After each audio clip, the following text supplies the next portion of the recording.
The end of Minecraft Anarchy servers is now officially upon us, as declared by Mojang themselves. Recently, 2b2t, the biggest, oldest, and most famous Anarchy server there is, has been implementing a series of rules and changes preventing even the most trivial of behavior. And not only that, but the server's admins have been caught physically world editing and removing the builds of protesting players. 2b2t is imploding.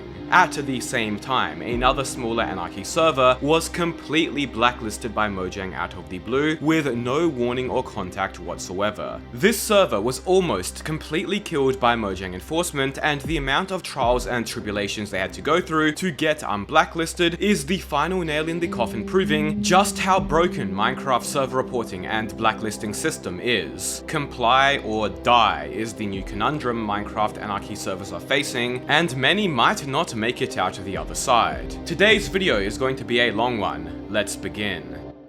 So hold up, what's even happened? Well, it all started back in November last year, where you may remember that Minecraft's oldest server, Minecraft Online, was threatened by Mojang enforcement with a blacklisting. I made a video going into detail about it here, but all you need to know is that Mojang were not happy with the server's freedom of expression policies, whereby they did not have any rules surrounding chat content besides spam, meaning you could say almost anything you wanted, and players were encouraged to personally ignore or mute parties they didn't want to see chat content of. Regardless of what you think about that system, Minecraft Online had been running fine with it since the server began all the way back in 2010, and it was now only after 15 years where they were finally forced to implement chat rules. At the end of that video, I mentioned that I wouldn't be surprised at all if the same would soon happen to other servers with no chat rules, such as 2b2t, and lo and behold, about a month later in December, players of 2b2t began noticing that things were changing. The first thing players noticed was that the server's terms page on their website now had a section which said, "Do not create builds, structures, or any other content relating to harmful ideas, hateful symbols, or hateful speech." Furthermore, there was now a section on how to send a report in on a player, something that 2b2t seemingly has never had before. Now, 2b2t had for the longest time, as one of its founding principles, been a server with no rules, a server where you could essentially do anything provided you weren't crashing the server and not be banned. In fact, the website, even to date, still mentions that. So, seeing these new rules essentially going directly against its core founding principle began to concern players a lot. Players quickly began noticing these changes in-game. You could no longer write any swear words or even mildly inappropriate words on signs. The game chat now had a hidden shadow ban-like filter, whereby if you typed a select series of words, only you would see them, not anybody else on the server. Even anvils didn't allow you to rename items to offensive or even mildly offensive words anymore. Some of these chat restrictions were even more restrictive than what you would find on a typical SMP, and this was happening on 2b2t of all places, the Anarchy server where it's all supposed to be fair game. Players began to complain about the addition of these new rules on the 2b2t subreddit, of which many posts were removed or censored, and soon enough posts began appearing on the 2b2t uncensored alternative subreddit, all of which listing out the various ways 2b2t now censored player behavior and content. And it wasn't only the chat either. The server administrators began world editing out offensive builds and content, apparently even map arts were being removed. Some players were even permanently muted on the server for things that would never get you muted before, and players were also banned from buying priority queue and more. So what the hell was going on? This is meant to be 2b2t, an Anarchy server, and they are censoring the most mundane of swear words and filtering chat. Even your typical SMP isn't this strict. How can this still be the face of Minecraft Anarchy? Well, the situation became much clearer on December the 19th, where a post was made to the 2b2t website mentioning there had been adjustments to the rules on the terms page made to comply with official guidelines from Mojang and Microsoft, of which they had received an official notice from.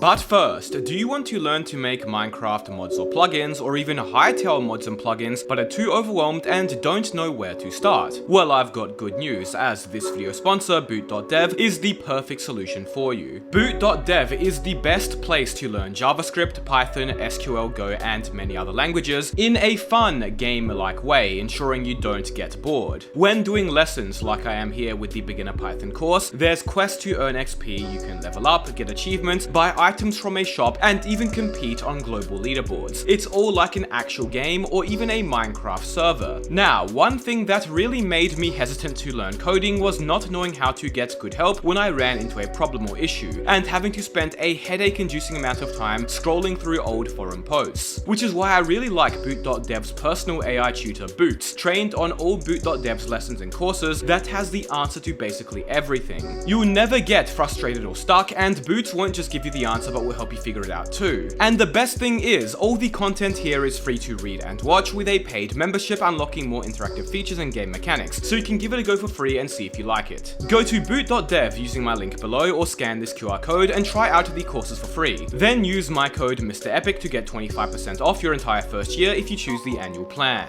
Basically what they are saying is that Mojang enforcement had reached out to 2b2t and mentioned that their current no chat or content moderation system was no longer okay, and they needed to begin moderating it and removing offensive content, essentially the same as what happened to Minecraft Online only a month prior. That's also why you can now report players by emailing 2b2t support. I can almost guarantee you that's one of the things Mojang enforcement were not happy about 2b2t not having. Realistically, 2b2t has no option here. If they don't comply, they get blacklisted and lose almost all their players in revenue, likely leading to the server's ultimate closure. But if they do comply, they lose the fundamental aspects of Minecraft Anarchy, of which had been present on the server since its inception 15 years ago. Can you really call 2b2t an Anarchy server when you can't even type swear words on signs or in the game chat, and builds deemed too offensive get world edited out? But hold on, let's take a step back. Why now of all times is 2b2t making these changes or being forced to do so? Well, it's hard to say for sure, but there are a few theories we can discuss. First of all, not long prior to the rule changes, also in December, for the first time in 2b2t history, Bedrock compatibility was implemented, meaning like many other Minecraft servers, Bedrock players could now connect and play. Why was 2b2t allowing Bedrock players to join? Well, this connects to our second theory, which is to do with the server's potential decline in popularity and falling revenue from priority queue. If we look at 2b2t.vc, a 2b2t API that collects data on the server, we can see some useful statistics. The purple line here is the player count of the server, not the queue, just the actual 2b2t Anarchy game mode, and as you can see a bit over a week ago, the player count sharply dropped, seeming to imply that the maximum number of players allowed online 2b2t at the same time was lowered. The orange line here represents the number of players online the server which have priority queue, with the blue line representing the number of players online who don't. Essentially, what this graph seems to indicate is that the server's max player count was lowered, meaning that getting into the server as a non-priority queue player became even more time-consuming and difficult, resulting in priority queue becoming a much more necessary purchase. Both the changes to the server's max player count, combined with the addition of Bedrock support, seem to imply that the server's administrators are trying to appeal to a wider set of players to grow the server, and are also trying to get more to purchase priority queue, which could be why they are tightening the server's rules to aid that growth. Additionally, maybe Mojang enforcement just reached out to 2b2t after receiving some reports from players, or decided to continue enforcing similar no-rule servers like Minecraft Online, which is what led to these changes. Regardless, 2b2t has clearly been contacted by Mojang enforcement and asked to make changes, that is for certain.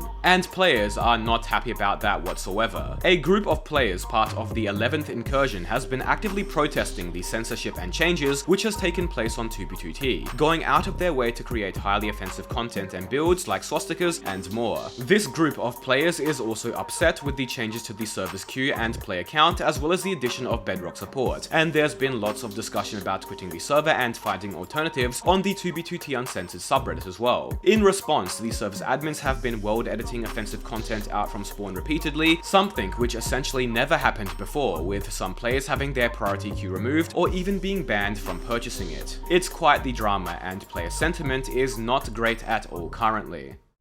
Here's where things get more interesting though, as Mojang enforcement may actually be in the right here. Be sure to subscribe for more videos like this, by the way. We are almost at 900k subs, and these videos take a lot of time. No pressure, of course. Anyways, 2B2T is infamous for its toxicity and shady behavior, and there is some seriously harmful stuff that goes on behind the scenes. As provided to me by some of the 11th Incursion members, there is some highly concerning and harmful behavior that 2B2T unfortunately attracts. One example is the recent case regarding Greggy's Cult, an online group of adults who conducted seriously harmful exploitative behavior targeted at children through Discord, of which were all recently arrested and are awaiting charges. This group of players, while not being centered around 2B2T, supposedly played it and were active on the server. And there's lots of similar cases and instances of harmful behavior like this taking place too, which we do not have nearly enough time to get into in this video. On a server where there's no rules or proper moderation, especially one which now may have a larger child player base due to the recent addition of Bedrock support, there is some very valid concerns for player safety, and Mojang enforcement are right to want to moderate that and prevent it. But the key issue here is not whether Mojang should enforce and moderate 2B2T, but the way in which they, alongside the 2B2T admins, have gone about doing so.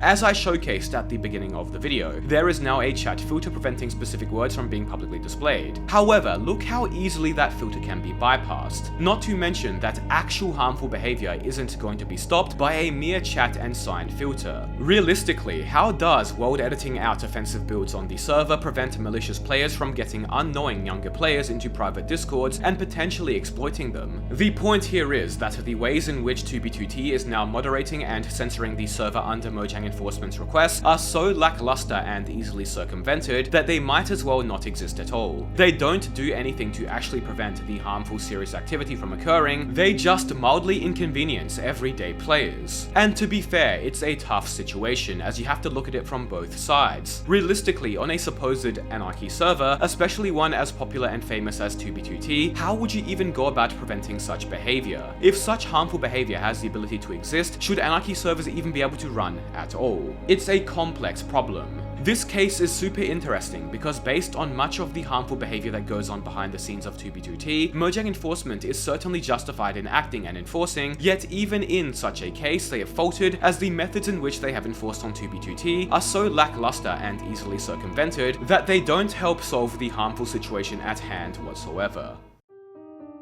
While the enforcement to 2B2T may be justified in reason, the next situation we will be discussing involving another similar Anarchy server simply is not, and almost led to the server's demise, truly demonstrating how broken Mojang's server enforcement is. This is a server called PurityVanilla, a server which has been running since 2019 with over 200,000 unique player joins. The server is Vanilla Anarchy, meaning they are similar to 2B2T in regards to their lack of rules and guidelines, but are also different in that they don't allow players to use hacks or other advantageous game modifications. That's the Vanilla Anarchy part. The server is entirely non-pay to win, and as the server owner told me upon reaching out through email, was not a very lucrative endeavor financially, ultimately relying on the generosity of donors who just get a few cosmetics in exchange for their support. Anywho, the situation began on December 26 last year, where out of the blue, PurityVanilla's main IP was officially blocked, the server was completely blacklisted, preventing players from joining. On the same date, the server's owner submitted an appeal through Mojang's official server appeal form. A day later, on the 27th, the owner also opened a separate support ticket through Mojang's traditional Minecraft support form. On the 28th, the support ticket was answered, which we can see here. The owner pretty much got a default response from Mojang support, just mentioning that to submit a server appeal, he needed to go through the proper appeal form, which he had already done. Furthermore, support mentioned that the more specific he was with why the server was blocked, as well as the changes he had made, would help speed up the appeal process. And this is where the problems begin. The owner of PurityVanilla had no clue why the server was blocked. They didn't receive any prior warning, email, or messages about why. He was completely in the dark. 2 days later, on the 30th, the owner followed up on the support ticket, mentioning these issues, to which he received a pretty much non-response, mentioning he just had to wait, and the ticket was then closed by Mojang support. So here's the situation. It's now been 4 days. PurityVanilla is still blocked, with the owner being completely in the dark on what to do. Mojang support has been entirely unhelpful, and he has received no word on his appeal from Mojang enforcement. So the owner decided to wait a few days and hope hope for the best. On the 3rd of January, he sent another email, this time directly to Mojang Enforcement, restating many of the issues. They responded 3 days later on the 6th, once again telling him to submit an appeal through the official form, of which, mind you, he had already done almost 2 weeks ago. The same day, he opened another support ticket going into much more detail on his server being blocked. It was also around this time that the owner received notification that his server had supposedly been mass reported by a group of banned players who had also been conducting ongoing DDoS attacks against the server. A similar situation to Minecraft Online. It should also be mentioned that throughout this entire period, while veteran players of the server could use an alternate IP to bypass the blacklist, the server was suffering in terms of player count as no new players were able to join. The server was essentially being slowly drained and killed, whilst Mojang support and enforcement continued giving the same auto-generated responses. A day later, on the 7th of Jan, support would respond to the email with the same auto-generated response again, requesting PurityVanilla's owner to submit an appeal through the official form, which he had already done essentially 2 weeks ago with no response. On the same date, this owner submitted a second appeal through the official form and also reached out to me through email, hoping some publicity would help get his server unblocked, realizing that it was repeatedly hitting his head into a brick wall that was slowly but steadily killing his server. On the 13th of January, after now being blacklisted for 3 weeks after hearing absolutely nothing from his appeal, the server owner requested an update through another email sent to enforcement. And please remember, he still has not been told what the server has done wrong and has no idea what he needs to do to comply. 3 weeks being blocked with absolutely zero proper contact from Mojang Enforcement despite 2 proper appeals submitted. Every server owner's nightmare situation.